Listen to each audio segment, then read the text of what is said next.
when people think that I got interested in religion and God, well, actually I'm more interested in God and religion because of my background, because of my, no, it's very simple. I got interested in religion and God because of Khomeini, because I followed the Iranian Revolution for 2 years, and then I could see that the religious passion which was risen in Iran was not going to stop at the borders of Iran. I knew it was going to spread around. First is the Islamic world, and then maybe the rest. So very simple. I mean, without the revolution in Iran, maybe I would have done something else. I mean, I've been spending 40 years of my life now looking at God and religions. People say, okay, you are a prophet because you predicted what's happening in the Muslim world. The violence, the jihadism, the killing. No, I think very simple. Without Khomeini, I wouldn't have done that. Oh yeah, I remember very well. I mean, that's what I said. The day I really became a photographer was in 1968. So that's 50 years now, in New Orleans. I've done some photography before, but in the summer of 1968, it was the beginning of charter flights to the US. So I took a charter flight, I went to New York, and then I traveled, hitchhiked all my way across America to New Orleans. On New Orleans, there were a bunch of young people, jazz enthusiasts, who were meeting, playing jam session in the famous Preservation Hall. And so I stopped a week in New Orleans and I started photographing around, and I did a kind of essay on New Orleans, and made it, I intellectualized it. This is exactly the way I photograph. You see, I call it the suspended moment. See, I want to give the feeling that the people I photographed kept on doing whatever they were doing before I photographed them. I did not freeze the moment, I suspended the moment. Yes. In 1998, Magnum did a book called 1968, because 1968 was a great year. There were so many things happened in 1968. The Vietnam War, yes, the student revolt. We did a book. It's called 1968. And I forgotten this picture. But Magnum found this photograph, and they published it. And then I realized that even 30 years later, I would photograph exactly the same way. Okay. I haven't changed my style. Okay. But basically, for the last 55 years, I've photographed the same way. I do not change my style, I change my subjects. But even then, when I was getting started, I always worked on my own, in a way, for myself.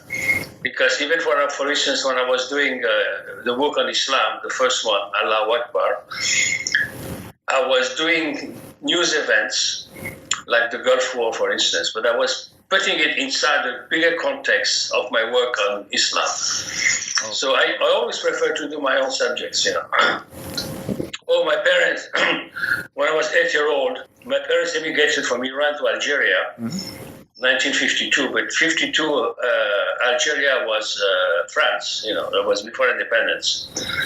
So I grew up in Algeria from 52 to 63. Then after Algeria, when it became independence, Algeria was too small for me, so I came to France.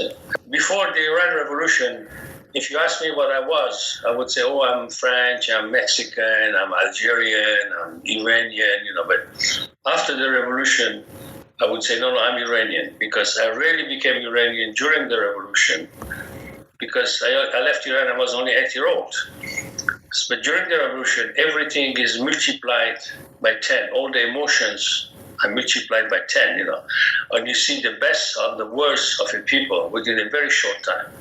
What would take you 10 years or 20 years to find out, you find it very quickly, because it's a time of upheaval. The texts, I use them a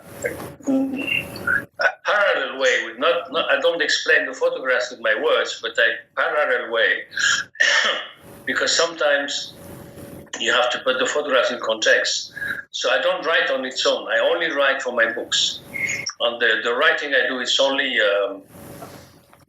diary form. It's not a formal text. It's only my diary, my travel diary. Yeah, first of all, joining Magnum was natural because, every photographer, documentary photographer, his dream is to join Magnum one day.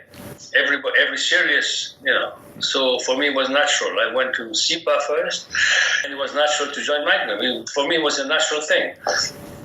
But if you realize, the SIPA agency has disappeared. But basically, it doesn't, it exists by name only. The Gamma agency is only archived. So Magnum survives because it belongs to the photographer.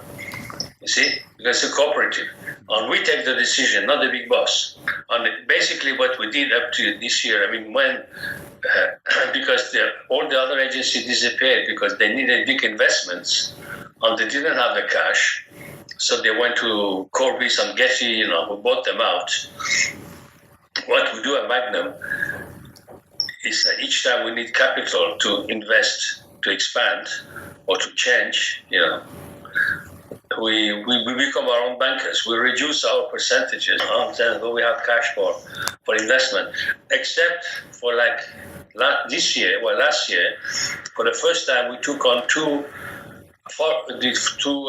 external investors. They invested money in Magnum, but they invested money in the company, not in Magnum itself, in another company, which is the business of Magnum.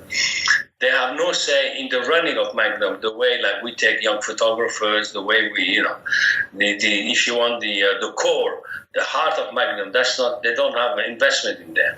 They don't have an investment in the company, which is the business of Magnum. If I do not take a picture, it's because I make the decision not to take a picture. It's not censorship. It just, for instance, I remember very vividly, it was in Afghanistan after the Mujahideen came in.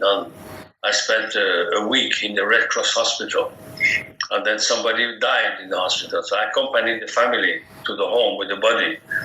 I asked them permission to go with them. So I went with them. And when they brought the body to the courtyard of the house, the women were tearing their faces. It was fantastic. I didn't take a picture because it was a private moment, and I was not invited in yet. Later on, they invited me in. So then I took a picture, which is again on the site. I can give you another example. In fact, during the Iranian Revolution, at the beginning, which was again, I was very much not only concerned, but it was involved because it was my country, my people, and at the beginning only, it was again I was in favor of the revolution. One day, I see a woman being lynched, being beaten up by the crowd. A woman who was a supporter of the Shah. So you can see the woman is being beaten up by the crowd because she was a supporter of the Shah. The problem was not taking the picture. I took the picture, obviously, But the problem was, shall I show it or not? Because this picture was against the revolution. The revolution was, in those days, it was not violent. It was against the dictator. So my friends at night, when we meet, they would say, "Oh, no, Abbas, you cannot send this picture. It's against the revolution." I said, "I'm sorry.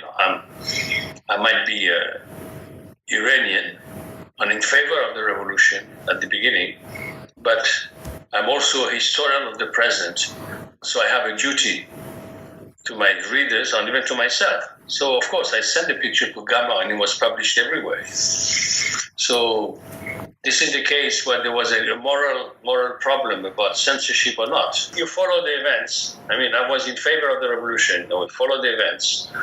And, of course, at one moment, and I remember it very well when it happened, I said, okay, this is no longer my revolution. I'm going to stay in Iran. I'm going to photograph it, but it's no longer my revolution.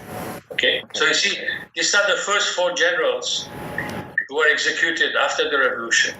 So this day, when I went to the morgue to photograph them, and I said, okay, because up to then, I think we were naive. We had ideas about the revolution. We thought the revolution is going to be, but my preferred means is the books, because books will control everything. You control, you're in charge of everything. When you give to magazines, it's like, you don't control. They change the layout, they put a different title, but with the books, you're in charge of everything. You have to respect the caption. You cannot change the caption of the photograph. And you cannot even crop the photograph, because if you crop, you change the meaning of the photograph. Of course, this is very important, to be in control. But then, if you want to be in control, you should do it yourself. Don't expect the magazines to do it, the magazines, they have their idea. So once you give it to them, you tell them, okay, my caption, my whole picture, no cropping. But of course, they can put a different title on it. It's their responsibility, not yours. That's why books are more important, because books also stay.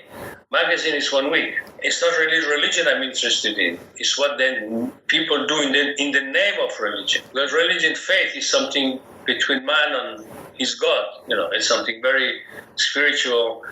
You can only suggest it, with light, with different things. You can suggest it. But this is not I'm interested. I'm interested in the social aspect of religion, the political, the economic. All these things are more interesting to me than just religion itself. I'm not a specialist on religion. I only observe what I'm saying. For the long essays, for my books, photography is good enough. Sometimes in news events, I would say, a video would have been much better, because they have movement, you have the sound, you have for instance, when there is sometimes there's a battle going on. With photography, you don't see much. But if you have the sound, if you have the movement, you have the flames, you have the smoke, then it's much better. But for news events only, sometimes you go to a very violent situation, and then you go back to Paris and you spend time with your family, you're on vacation. I like the concept only in as much as it helps you understand what you're seeing. Because if you don't have the concept, you see something, it has no meaning. But if you know about the history of the Jews, if you know about what's happening in Israel today, and then you see something, you say, this is important picture, then you take it. But if you don't have the background, so I would say the thought on the photography, the action go together. They go together, but one feeds the other. The action feeds, the theory feeds the action, and the action feeds the theory, because it changes. Today, if I was, a young photographer beginning, I would say China would be interesting, because in fact, what's happening in China is extraordinary, and I would probably do a project on China.